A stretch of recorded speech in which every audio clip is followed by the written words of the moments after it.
All right, everyone. So I have in front of us the Garmin Dashcam Mini 2. I purposely chose this dash cam because at the time of making this video, it is the smallest dash cam on the market.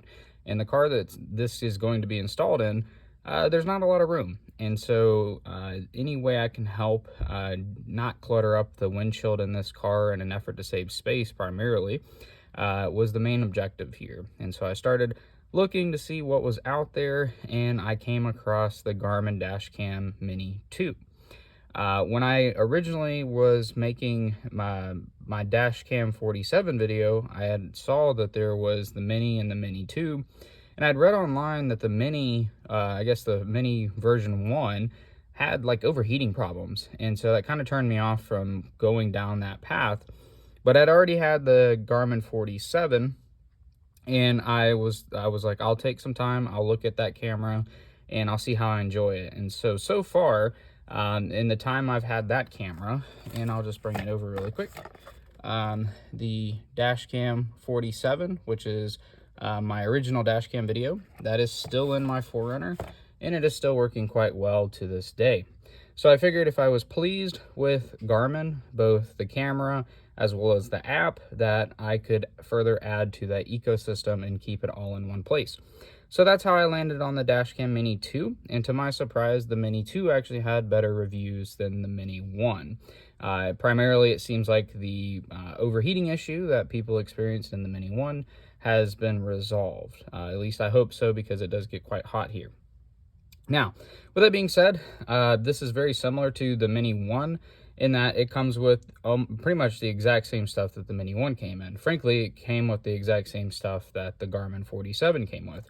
You have a long USB, a short USB, you have USB adapter that would go into your cigarette lighter, and then it comes with two USB ports, one obviously for the camera, and then it leaves you one for your phone. Then it comes with two mounts, which I think is pretty cool. The Garmin Mini uses a little ball and socket kind of mount, which is very similar to the Garmin 47. The only difference that I've noticed so far is the 47 has more of like a magnetic type of mount, and this just seems to, at least it appears to be, just a double-sided tape mount. And you'd have to actually undo it at the ball and socket joint, whereas on the 47, you can actually pull it off and the little metal piece stays up into the windshield, which is something I think is really neat. Particularly if you're in a place where you don't want to leave that in your windshield, you can just reach up and disconnect it off of that mount, and it works very well. The other things, so that's what comes in the box. What you'll see over here, though, is the accessories that you could buy. And so if you haven't watched my Garmin 47 video, I have this constant power cable in my 4Runner. It plugs into the OBD2 port, and it runs the camera, and it actually does pretty well. I can leave the Garmin plugged in all the time, and it will shut itself off. I've had one issue where it didn't seem to shut off, and I think it was more user error because I had the settings at the highest setting. But again, for the most part, I've had virtually no issues out of that adapter either, and it works really well. The other option, which I have not bought, is the polarized lens cover. I actually have one of those coming. It should be here probably within the next few days. And so I may make a follow-up video to this once I install that on the camera to let you guys know how I think it improves the video quality. For this installation, at least not at this point, I do not plan to do the constant power cable, just because of the simple fact of this car isn't going to be parked in parking lots and things like that, much unlike the 4Runner, which sees more parking lot stays. And so the reason behind the constant power cable is because it gives you access to parking mode, and that's the mode where if it detects motion or shock or something while the vehicle is parked, it will trigger the camera and let you know that there is a parking event. Something I definitely needed in the 4Runner, don't necessarily need in this car, at least not at this point. I may change my mind later on and buy the adapter, and we may revisit that at that point. But for the time being, this is the camera I went with. Again, I mentioned the reason I went with it is because of space and the fact that it is incredibly compact, as you can see here. There are tons and tons of videos that go over the specs and kind of get into the thick of the actual capabilities of this camera. But in short, it is by far the smallest dash cam on the market that shoots 1080p and has a very good processing power that actually makes high quality 1080p. Because that's the big difference. When you are purchasing a dash cam, I know there are tons and tons of options out there, and you look at them all and the prices are all over the place. And they all claim to do 1080p, and honestly at this point they claimed 4K as well. This is not a 4K unit, by the way, just want to clear that up. It is only 1080p, but for my purposes I think it will be fine. But with that being said, there are tons and tons of options out there on the market. It can be quite confusing, and frankly I don't know that all of them hold up to the specs in which they are claiming. Or if you go up to the specs that they're claiming, like the highest specs they have, oftentimes you have to lose some kind of functionality, or you wind up spending a lot more to actually get the model that has those options available to them. So again, this is a no frills dash cam. It is very basic. It doesn't even have a screen. I think that's one thing a lot of reviews of this have pointed out, is there's no screen. And I'll be completely honest, on my dashcam 47, it has a small screen. So on this camera here, it has a small screen, and I virtually never use it. In fact, it's got a red light on it that tells me that it is working, and that is all I need. So when I jump in that car and I turn it on, it comes on and I know it's recording. Is it nice to kind of look at it from time to time to make sure it's aimed correctly? Absolutely. But would it inconvenience me to fire up the app and take a couple extra seconds to do that than viewing on a screen? I don't think so, and that's why I gambled and went this route where there is no screen on the back of this unit. And so as I mentioned, for this unit, you will have to go onto the Garmin app, and you actually have to view what the camera is viewing via the app itself instead of directly onto a screen. I don't think that's going to be a big deal for me, but time will tell. Maybe I do want the screen, and we'll be swapping this out. But I think for the time being, this is the route I wanted to go, again, in an effort to keep it in a compact package because it's such a small car. So that's the camera. That's what comes in the box. That's the reason I picked it. So now we'll jump over to the car, and you'll get a better idea of why I picked the camera so small here in a couple seconds. Okay guys, so here it is. This is the newest car on the channel. This is my 2023 GR86. I've only put 1 or 2 videos out there so far about it, so you may haven't had a chance to see it, or this may be your first video on the channel. So if you're not familiar with this car, it is a 2-door sports car, and it is very small, and it's the exact same thing as a BRZ. Actually, it's co-designed with Subaru. There's a whole bunch of things out there to explain that, but this is a very small car. When you get into the cabin of this car, it is very tight. It is a 2-door sports car, very low to the ground, has a relatively small windshield. Not quite as compact as the 4Runner. You can actually see the Garmin 47 up there in the windshield, but very limited space. And so for me, I wanted to keep it very compact, and so that's why the Garmin Mini came in, because I feel like it would fit this build overall really well. The other thing that I think I'm going to enjoy a lot is if you look here, you'll see the Garmin 47. While it is a very compact camera in itself, it still kind of sticks out a little bit.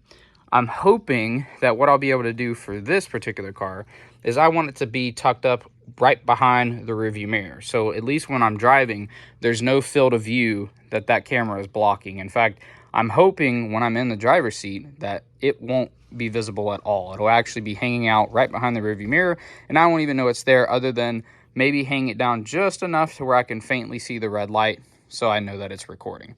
So that's why I picked the particular camera, because of the size and because of the simple fact that I have been pleased with the results of the Garmin 47 thus far. So I'll jump inside real quick and we'll take a look at the cabin to see what we actually need to do to install this thing, and then we'll get this installed in the car, and then I'll give you my impressions once it's actually in the car. Okay, so now that we are inside of the GR86, you can tell it is a relatively small car. I can pretty much fit both pillars on this frame, which is pretty cool.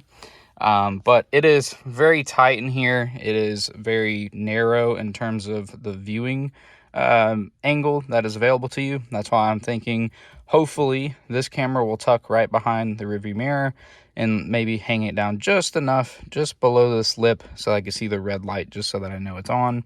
Then I'm gonna throw the wire up here to the headliner, run it down, and we'll go down the pillar. And then once it's there, a lot of people don't notice this, but in the GR86, they actually give you a USB or a cigarette lighter port up here in the back, and you can't see that, but that shiny disc that you can faintly see back there is a cigarette lighter.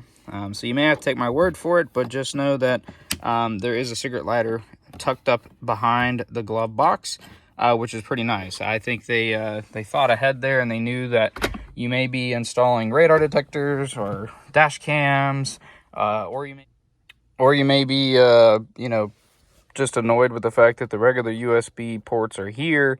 You know, that's a video for another day, but I think they probably should have put those in a better spot. But you have that as an option as well. And with that Garmin adapter that goes into the cigarette lighter, we'll now have a USB port in the glove box too, which is nice. Because again, if you're on a long road trip, you could route a cable out there for your passenger, which is a nice option. So I'll go run over, I'll grab the camera, we'll get this thing mocked up. That way I can fire up the app, and we'll take a look at where I want it positioned, where it gives me the best field of view. All right, guys, so I got the dash cam installed. Mission accomplished. As you can see, when you're staring at the rearview mirror, can't see it. You have to look up underneath it just slightly to see the light. The passenger will obviously see it, but even then, it's pretty well tucked behind there. I got the cable ran up through the headliner, around the pillar, in that gap, down, and then I've pulled the weather stripping back just a touch so I can find the gap where the plastic trim piece clicks onto the pillar, and stuffed it down into that gap, ran it all the way down here behind the dash, came up underneath the glove box to that switched cigarette lighter power that you can't hardly see. Let's see. So if you can see that, so it's got the USB cable, there we go, if it'll focus, plugged into the USB cigarette adapter, and then I ran the excess in here and zip tied it all up, and that will get hidden behind this panel, of course.